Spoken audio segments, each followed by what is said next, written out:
Rudal Putin menghantam Kharkiv. Penembakan tadi malam sebagai peringatan penggunaan senjata biologis Rusia. Україна повинна зробити усе можливе, щоб зупинити ворога. За це відповідають військові та цивільна влада кожного міста. Але Київ – це особливо. Захистимо Київ, захистимо державу. Київ – це серце нашої країни. Кожного дня закрити небо над Україною. Закрити для всіх російських ракет, для російської бойової авіації, для всіх цих терористів. Зробіть гуманітарну повітряну зону без ракет. В ходе проведения специальной военной операции вскрыты факты экстренной зачистки киевским режимом следов реализуемой на Украине военно-биологической программы, финансируемой Минобороны. Полученные документы подтверждают, что в украинских биолабораториях в непосредственной близости от территории России осуществлялась разработка компонентов биологического оружия.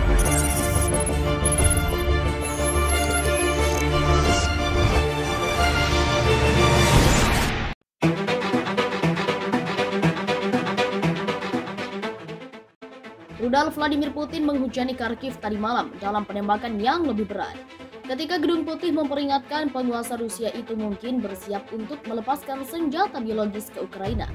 Rekaman mengejutkan tampaknya menunjukkan serangkaian ledakan mengerikan di kota pelabuhan yang terkepung, dan klip lain mengungkapkan akibat bom Rusia di dalam pusat perbelanjaan yang dulu ramai. Video yang dibagikan oleh Wakil Menteri Luar Negeri pertama Ukraina muncul hanya beberapa jam setelah sebuah rumah sakit dibom di Mariupol, lapor The Sun 10 Maret 2022. Itu membawa keterangan, ditulis dalam bahasa Ukraina, membaca teman normal. Anggukan pada realitas baru yang brutal dari beberapa 1,4 juta penduduk Kharkiv. Rekaman yang belum diverifikasi tampaknya menunjukkan penembakan besar-besaran di kota dengan warga sipil yang ketakutan berlari ke tempat yang aman saat langit malam diterangi oleh ledakan. Klip lain dibagikan oleh agen media Eropa Timur Nexta tadi malam mengungkapkan pasukan mencari sasaran dalam pusat perbelanjaan di Kharkiv. Penembakan baru terjadi pada hari yang sama ketika Mariupol dibom, menyebabkan 17 orang terluka meskipun gencatan senjata di daerah itu telah disepakati. Presiden Volodymyr Zelensky menyebut serangan itu sebagai kekejaman dan sekali lagi menyerukan kepada Barat untuk memberlakukan zona larangan terbang di atas Ukraina. Berbagi rekaman secara online, pemimpin Ukraina itu mengatakan, serangan langsung pasukan Rusia di rumah sakit bersalin. Orang-orang, anak-anak berada di bawah reruntuhan adalah kekejaman. Beberapa lama lagi dunia akan menjadi kaki tangan yang mengabaikan teror.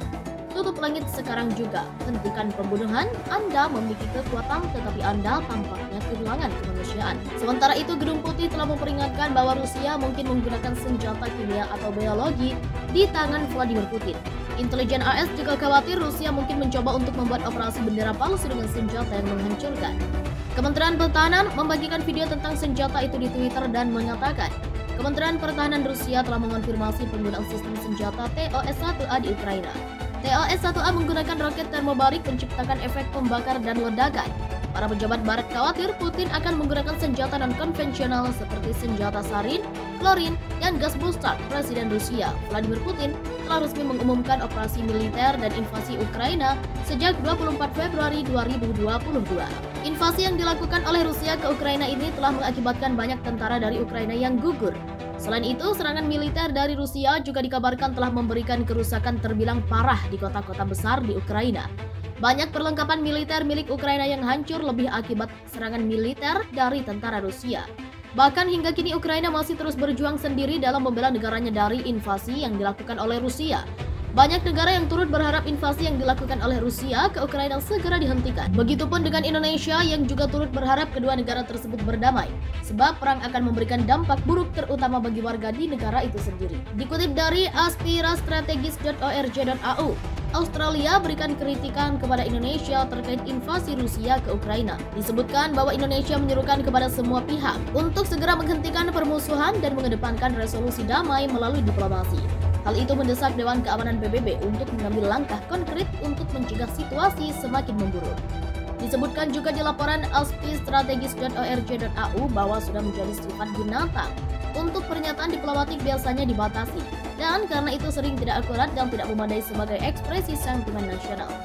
Ungkapan yang satu ini seharusnya tidak membuat kita percaya bahwa Presiden Joko Widodo, Menteri Luar Negeri Retno Marsudi, serta jutaan orang Indonesia tidak begitu terkejut dengan apa yang terjadi di Ukraina. Lapor aspirastrategis.org.au. Beberapa waktu lalu Presiden Jokowi juga memposting sebuah cuitan di akun Twitternya. Hentikan perang, perang membawa penderitaan bagi umat manusia dan membahayakan dunia. Tulis cuitan di akun Twitter Presiden Joko Widodo. Australia juga menilai bahwa Indonesia seperti mengaburkan ekspresinya terkait invasi Rusia ke Ukraina. Sebab dikatakan oleh media Australia tersebut bahwa Indonesia tidak menyebut kata Rusia dalam mengidentifikasinya. Lebih tepatnya, itu tidak jujur. Pemerintah Jokowi pasti tahu bahwa kedua belah pihak tidak dapat disalahkan atas perang yang dimulai oleh Rusia dan yang berusaha dihindari oleh Ukraina, lapor aspirastrategis.org.au. Bahkan dikatakan oleh media Australia tersebut bahwa Indonesia tidak ada upaya untuk memujuk Rusia dalam menghentikan invasi ke Ukraina. Dan Marsudi setidaknya berusaha memujuk mitra Rusianya untuk menyelesaikan perselisihan Rusia dengan Ukraina melalui diplomasi. Lanjut lapor media Australia tersebut. Presiden Ukraina Volodymyr Zelensky menegaskan dirinya tidak lagi mendesak keanggotaan NATO untuk Ukraina. Keanggotaan NATO ini menjadi masalah sensitif yang menjadi salah satu ulasan Rusia menyerang Ukraina sejak Kamis 24 Februari atau sudah 2 pekan.